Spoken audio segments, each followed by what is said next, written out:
sudah mempelajari tentang limit bentuk tak tentu dan limit tak hingga. Sekarang Ibu akan mengajarkan mencari nilai limitnya menggunakan cara cepat. Nah, jika X mendekati tak hingga dan hasilnya itu tak hingga per tak hingga, maka dia itu harus diuraikan. Yang pertama yaitu dengan membagi pembilang dan penyebut dengan X pangkat tertinggi.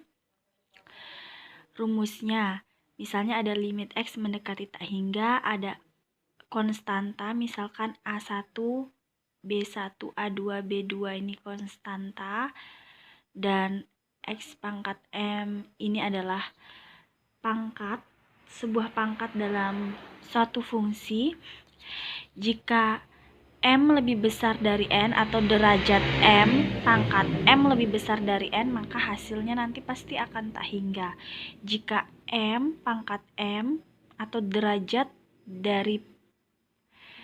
dari X, yaitu M sama dengan N, pangkat M sama dengan N, maka hasilnya itu A1 per B1. Misalnya A1-nya 4, B1-nya 2, maka A1 per B1, maka 4 bagi 2 itu 2. Nah, jika M dikurang N, maka pangkat M dikurang dari N, misalnya pangkat M-nya 2 dan pangkat X pangkat N-nya itu 4, maka 2 kan kurang dari 4, maka hasilnya nanti 0. Nah, yang kedua, jika X mendekati tak hingga dan hasilnya itu tak hingga kurang tak hingga, kalau tadi kan tak hingga bagi tak hingga, maka diuraikan dengan dikalikan bentuk sekawan untuk fungsi yang mengandung bentuk akar, kemudian B, rumus selisih akar kuadrat.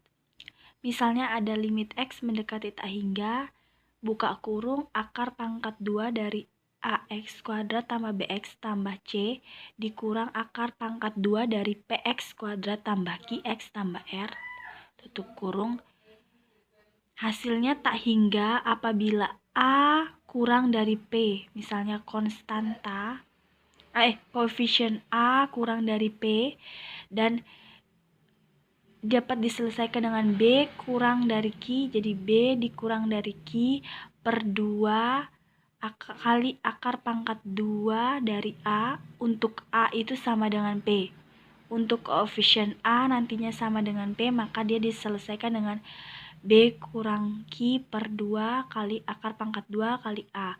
Kemudian untuk A kurang dari P, misalnya nanti koefisien A ini kurang dari P, koefisien P, maka hasilnya itu pasti akan min tak hingga. Nah, contohnya ada pada penjelasan berikut.